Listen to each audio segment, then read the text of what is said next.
Well, good morning, everybody, and welcome to the National Lunch and Learn League with AnnieMac Home Mortgage.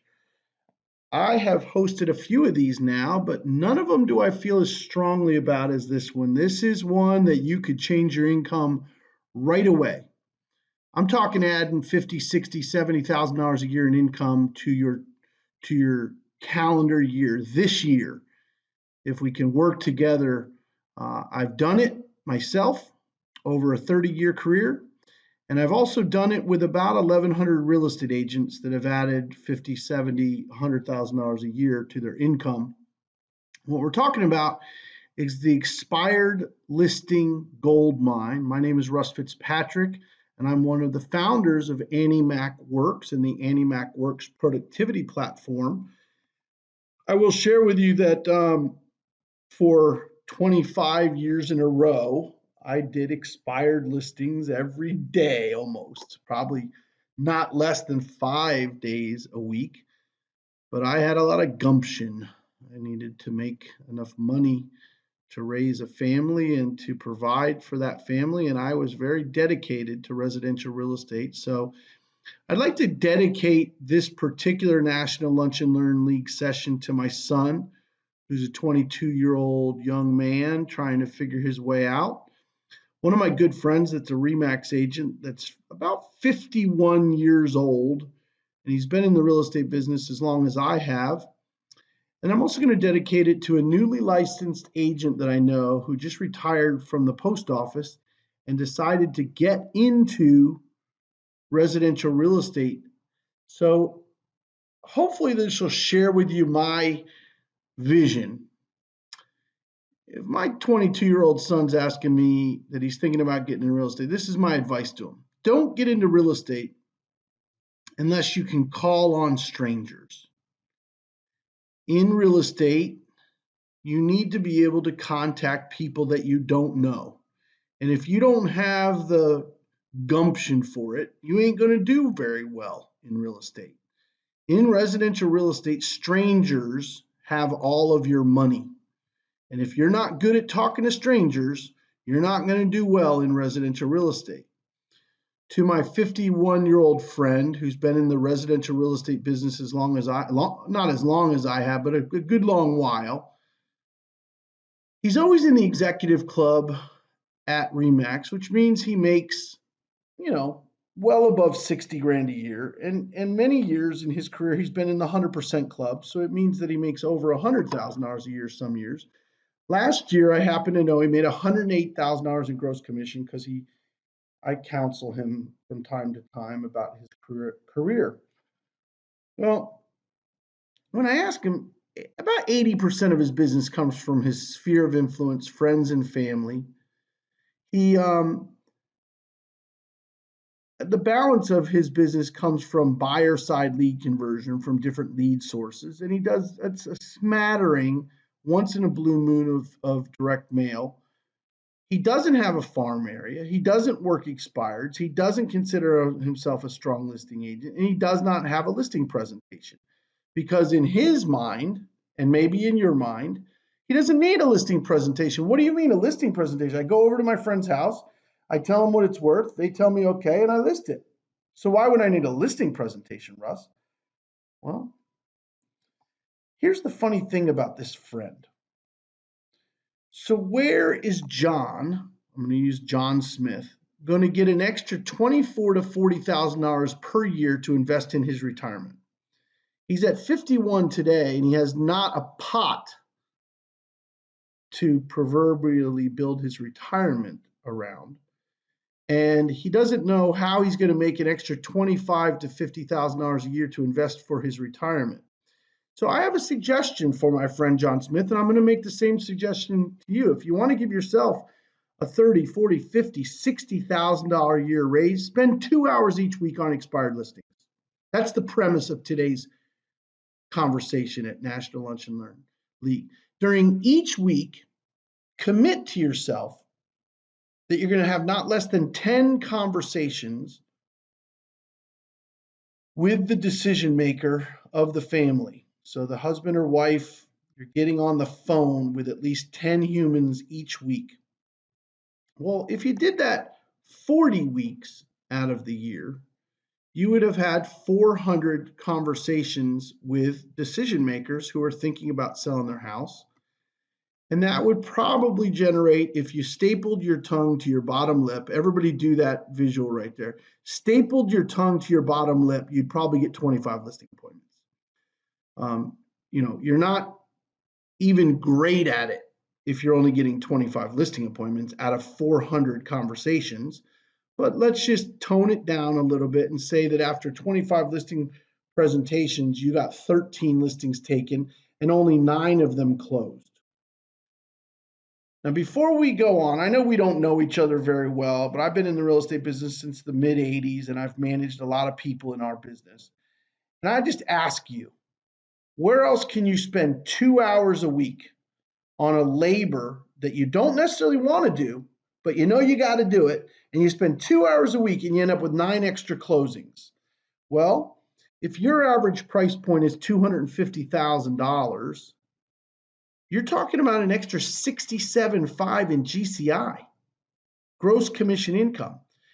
If you struck out and you really just couldn't do the job, you were just terrible at it, you're still talking about 4 closings, and that's $30,000 a year in gross commission income. That's not a bad way to augment your retirement plan by getting down and dirty and doing some eyeball to eyeball, belly button to belly button conversational sales techniques that we're going to learn today.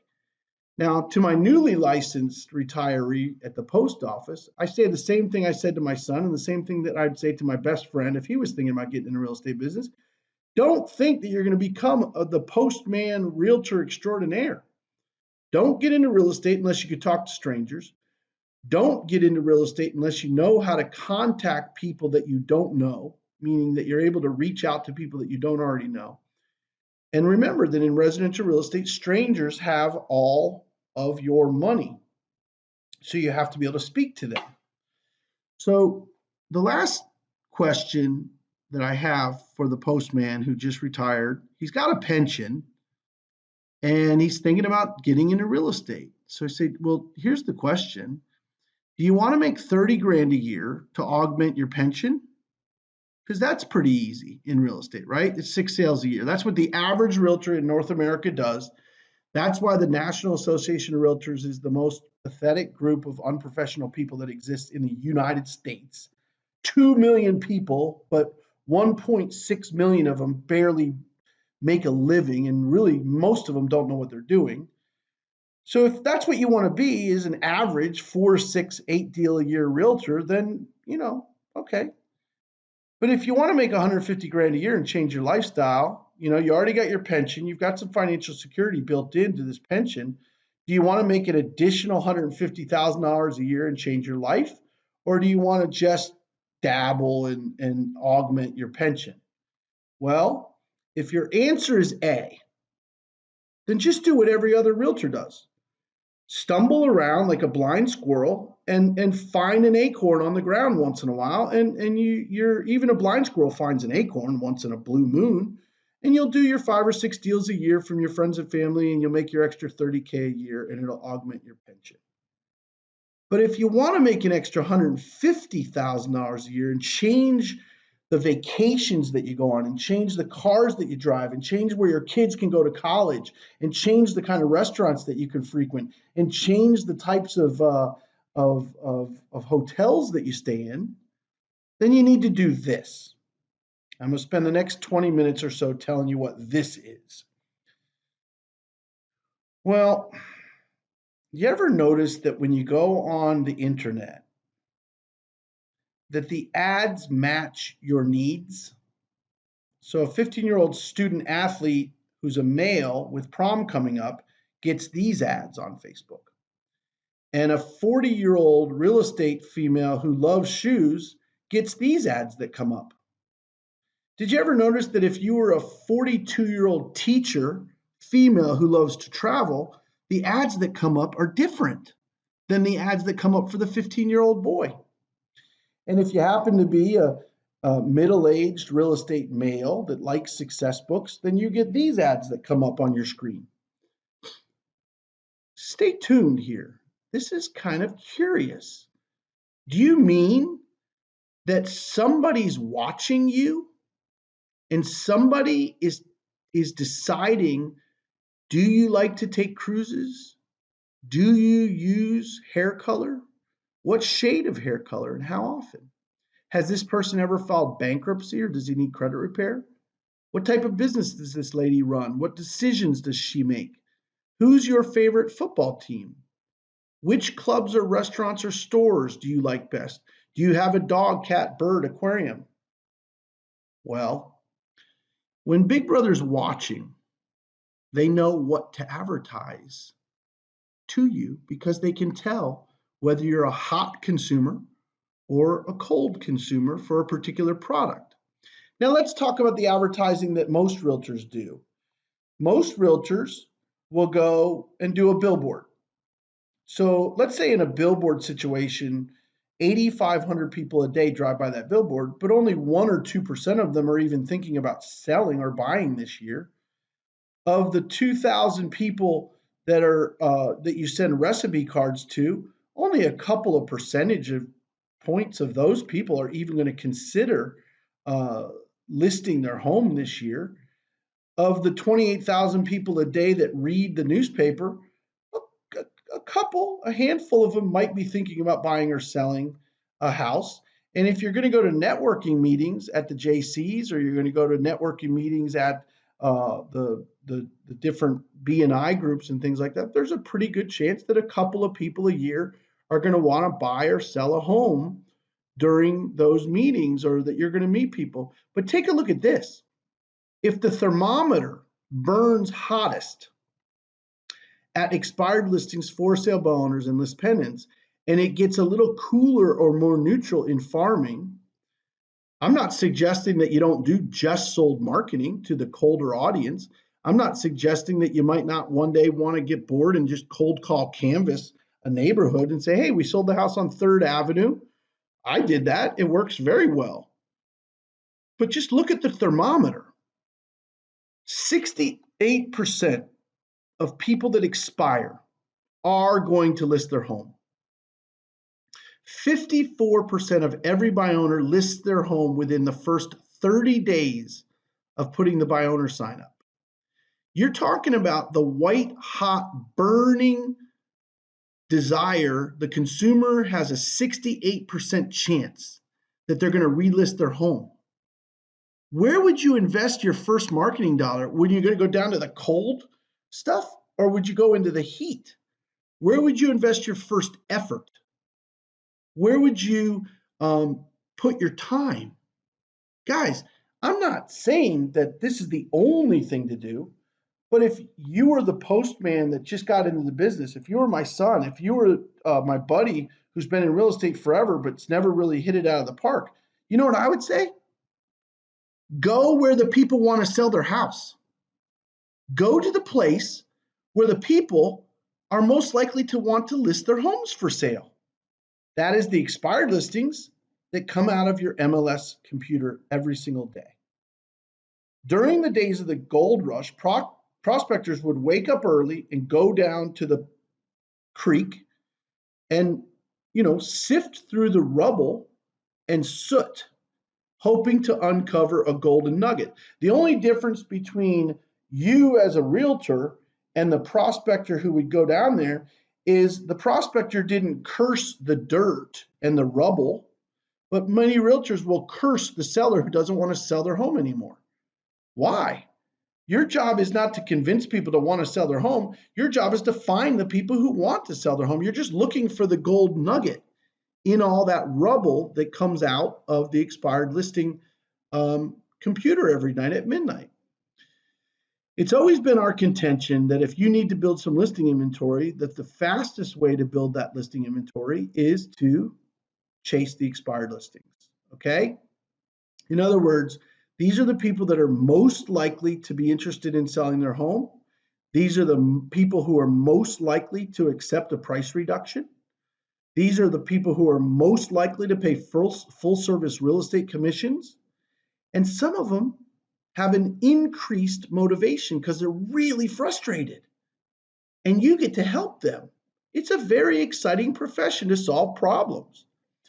Our suggestion is that you pick a segment of the market and that you commit to that segment daily or 3 times a week or 4 times a week or whatever it's going to be. But maybe you pick just townhouses, or maybe you pick just golf course homes, or maybe you pick equestrian expired, or maybe you pick raw land, or maybe you pick multifamily that expired. But pick a specific price range and a specific style of home. And really remember that you need to stay in close proximity to expireds. It's very difficult to prospect an expired that's 90 minutes away from you. So make sure you do it really close in proximity to you. And the reason that we suggest a certain price range, a certain type of home in a certain municipality or a certain geographic area is because then you get more confidence faster. Because you're saying, listen, I sold this one on the golf course, I sold this one on the golf course, I sold this one on the golf course, your house is on the golf course, I sell houses on the golf course. Or you're saying to them, I only do houses with equestrian, I do houses nothing under 5 acres, I only do houses that have horse barns and that you could bring live horses on.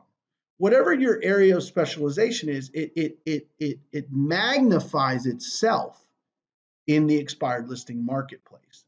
So if you're going to do multifamily, townhomes, duplexes, quadplexes, apartment buildings, if you were going to do all the expireds that were over 4,000 square feet but under $500,000, then you would say to people, hey, I work with the largest homes that families can afford. I really specialize in 3 and 4 and 5 bedroom homes that are under $500,000. That's a great idea for an area of specialization. I'm going to go through 4 characteristics of effective expired agents real quick. The first one to the far left of your screen, be consistent. It's like going to the gym. You're going to go to the gym 4 days in a row and then quit. Well, then you're never going to get good at it. So you're going to want to do a minimum of 3 days a week, and you're going to want to time block 40 weeks out of every year. That's going to give you a sense of consistency. And anything that is worth doing poorly until you can learn how to do it well. So by being consistent, you can get better and better and better at it over time. The second characteristics of effective expired agents is they have a sense of urgency. See, in any other source of business in real estate, it might be weeks, it might be months, it might be a quarter of a year before they list. But in the expired listing market, they're going to relist their house tonight. They're going to relist their house tomorrow. This is a time where you have to say, they say jump and you say how high. You've got to run right over there and don't say, oh, okay, I'll meet you on Thursday. Well, it's Monday. That means they're going to relist with it before you even get there. You need to be ready to jump on the opportunity when it presents itself. Never put a listing appointment off if you can help it. So if you're in the expired market and you're cold calling on a Wednesday morning, try to go into the appointment Wednesday afternoon. Don't make it for Thursday, Friday, Saturday, or Sunday if you can help it. The third characteristic is problem-solving skills.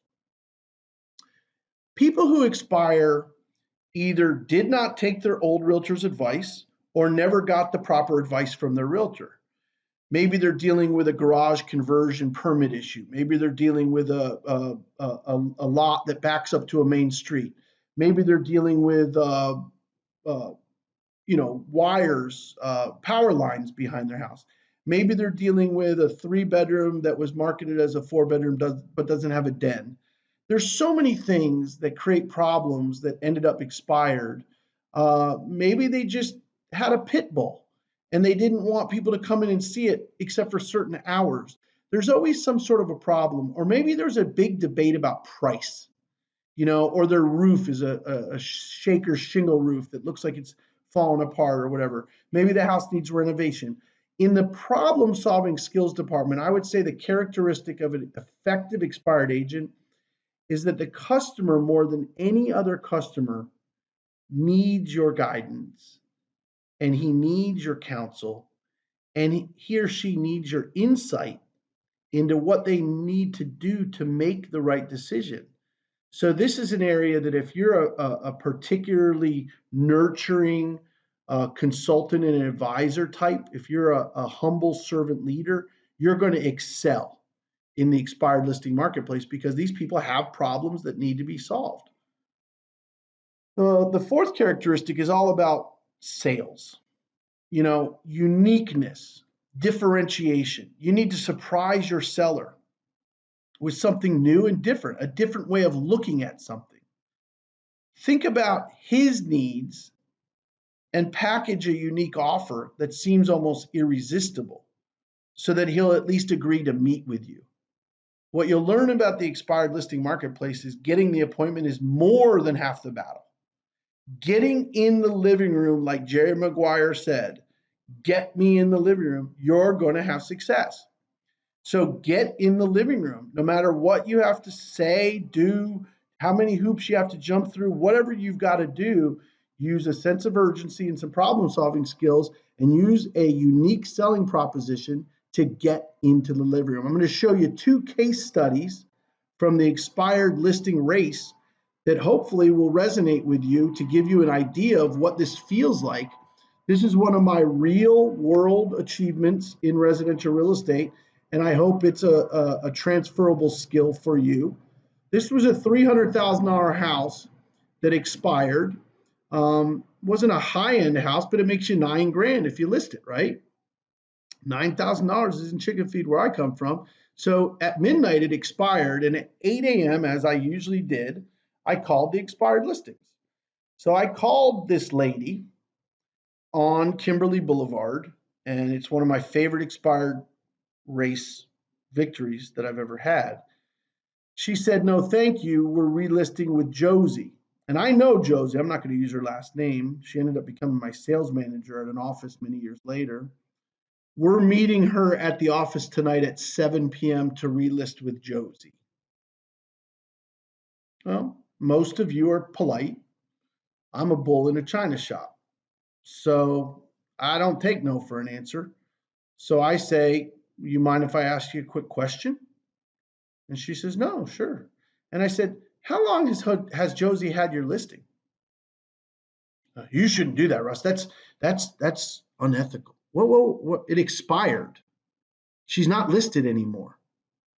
Do you know that she had the opportunity to extend your listing before the expiration date?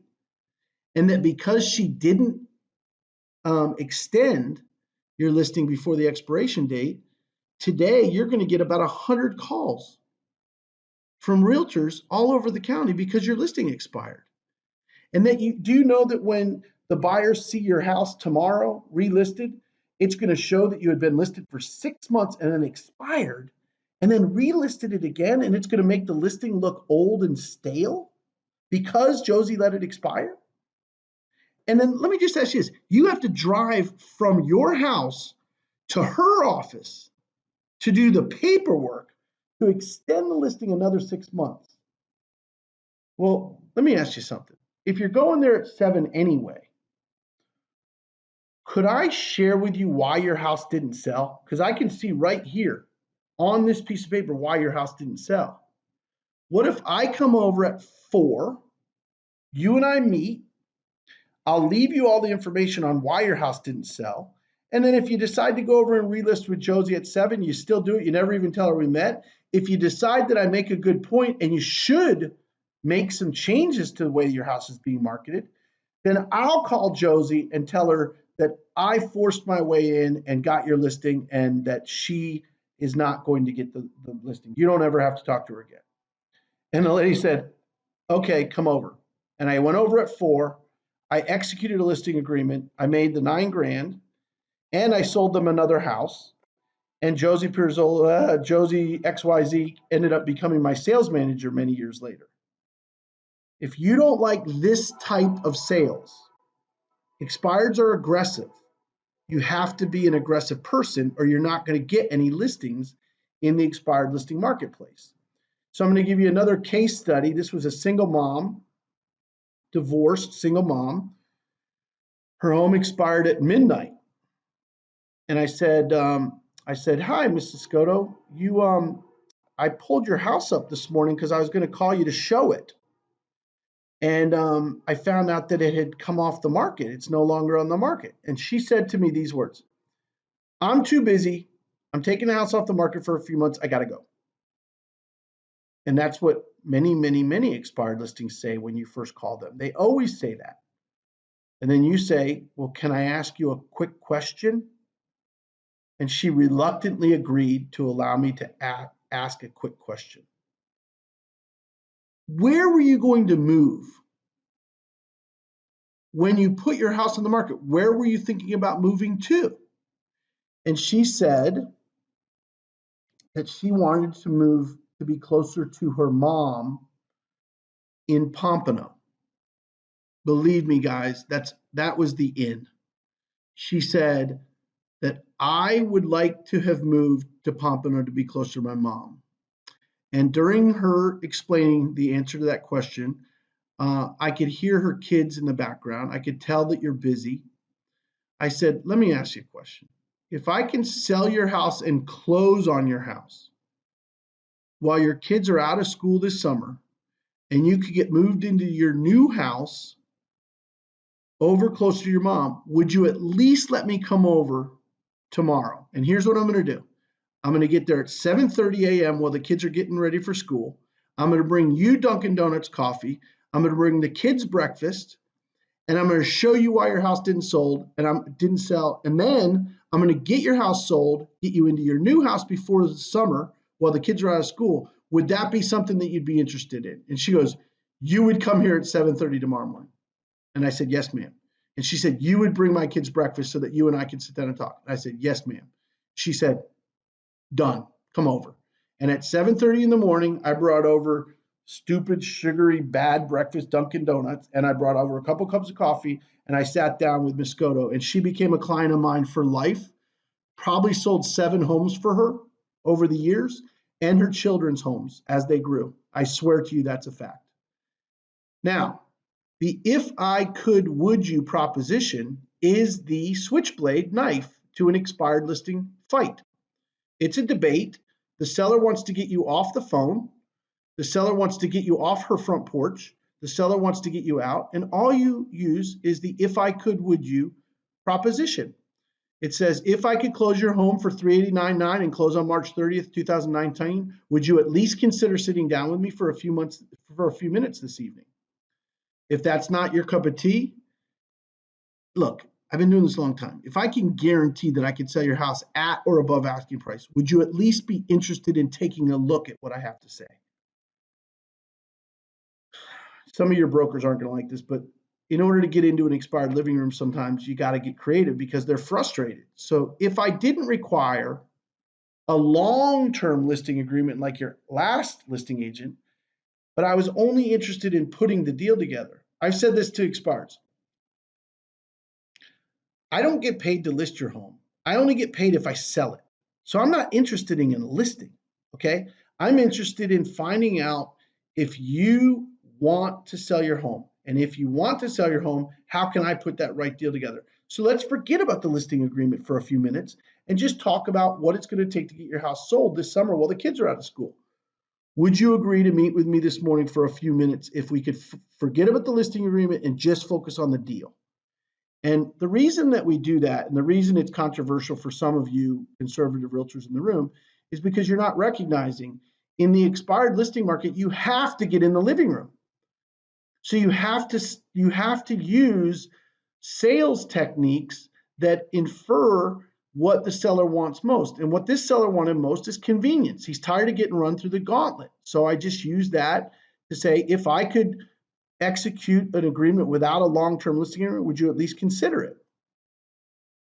Another if I could, would you that works well in the expired listing market specifically is the if I could show you exactly why your home didn't sell and show you how it needs to be done right, would you give me an opportunity to meet with you this afternoon? And I always close with, I could leave it with you and you could decide later, but I'd like to bring over the information to you so that I could show you why your house didn't sell, what needs to be done right from this point forward, and give me an opportunity to leave it with you. I'll leave it with you whether you list your house 2 days from now, 2 weeks from now, or 2 months from now. I don't care, but at least I have an opportunity to show it to you. I've been doing this for a long time. and I have an opportunity to show you this. Would you like to see? And a lot of times sellers would say this. Now, my son, who was honored at the beginning of this uh, course, is on the phones today. And I heard him say to a seller, if you had a competent real estate agent this time around, would you at least consider sitting down with me? That's pretty brash. I liked it. And guess what? He got the appointment and we got the listing. I promise you, God is my witness. The listing said, I'm going to take my house off the market for a while because I'm really, really frustrated. So he could hear in her voice that she was frustrated with competency. So he just used competency. He said, but if you had a competent realtor who could get this house sold, would you at least consider meeting with us? And they did take the listing, and I swear that is a fact.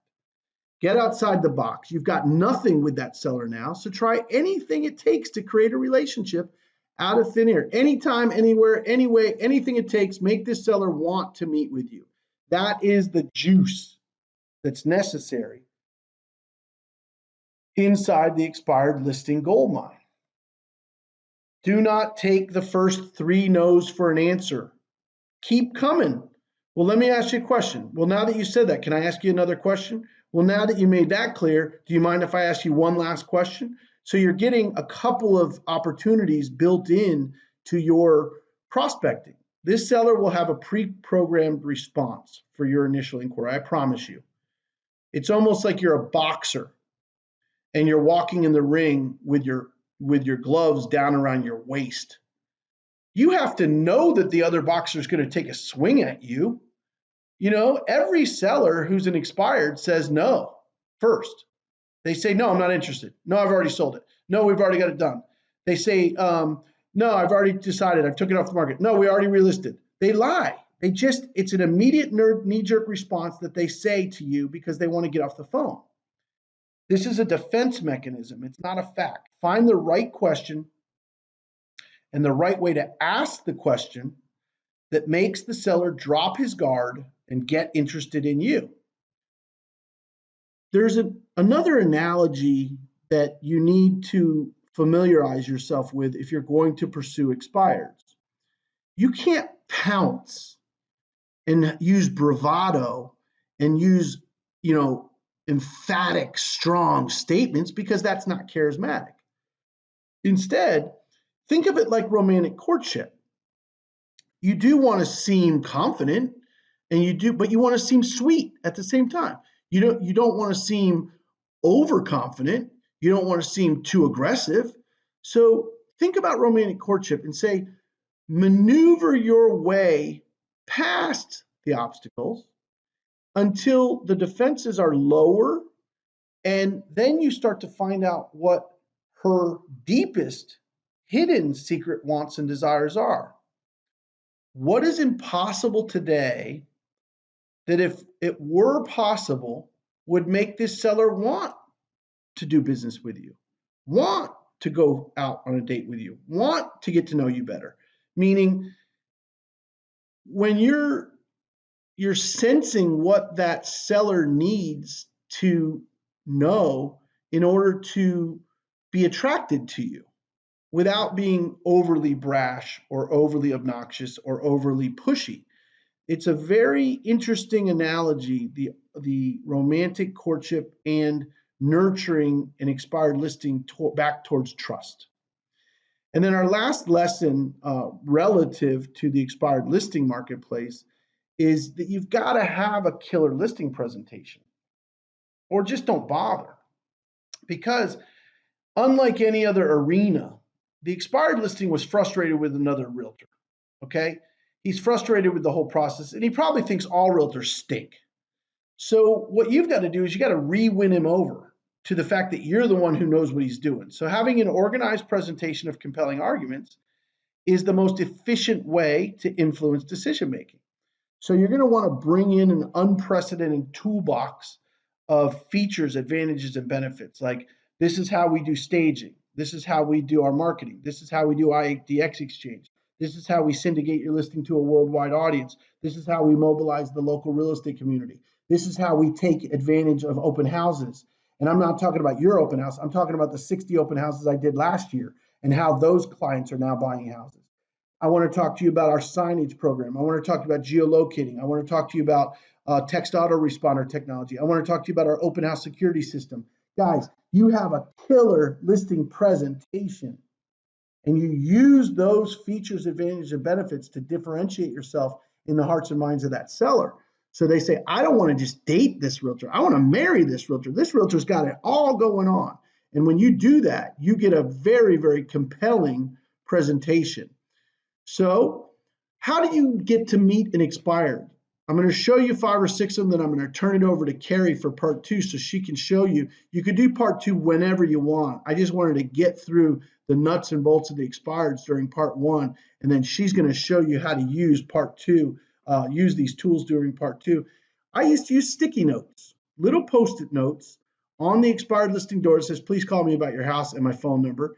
Walter Sanford taught us to use the dynamite sticks and direct mail tubes. Those are kind of interesting. A lot of realtors across the country use the bandit signs in the expired listing market. Your home could have been sold if we would have hired da da da da da. And then on the back, they say, please call us right away. No brokerage, market your home more aggressively. Our international internet strategy is bringing buyers to Orlando from all over the world. We have all the buyers.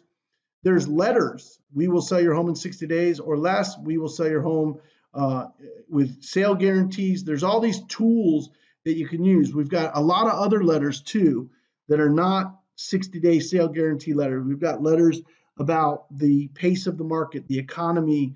We've got letters that you can use if you want to talk about why their house is the only one sold, not sold in today's seller's market. And we also have a very well-oiled and proven newsletter. It's an 8-page newsletter that we use with sellers that expired. So today we discussed what to do and the why to do it of expireds, but at your convenience, as a courtesy of AnnieMac Home Mortgage, Carrie will dig deeper into exactly how to do it and share all the marketing templates with you. Carrie is the co-founder of AnnieMac Worx. She happens to be my beautiful wife and business partner. She has a bachelor's degree in education. She has a master's degree in administration. She's the smart one of the family. And she also has 25 years of real estate marketing experience. She ran an office with 540 agents for 10 years. So she knows the real estate business and she's here to help you. The reason we broke it up into 2 parts is because our theme for the National Lunch and Learn League events is short, quick, to the point. Enjoy a relationship with your other realtors. Have lunch with AnnieMac Home Mortgage. Enjoy your relationship to your mortgage partner and loan officer who's in the room, showing goodwill that we're trying to help you make more money in 2019 and beyond. But if you like what we talked about and you want to dig deeper into it, we're going to have a link that you can watch it on your smartphone. You can pick it up on your home office when you're alone, and you could dig into how to personalize these marketing materials and how you can reach out to sellers in the expired listing market. So I hope you don't mind that we broke it up into 2 parts, but we didn't want to have another 60, 90-minute lunch and learn. We wanted it to be brief and to the point. So enough said on that. Thank you again for joining AnnieMac Home Mortgage in our National Lunch and Learn League event. If you think it's valuable, let your loan officer know. If you think it was a waste of your time, let your loan officer know. But we reach out to you with this olive branch to show you how you can add an extra $30,000, $60,000, $90,000 a year to your income. Thank you very, very much for joining us.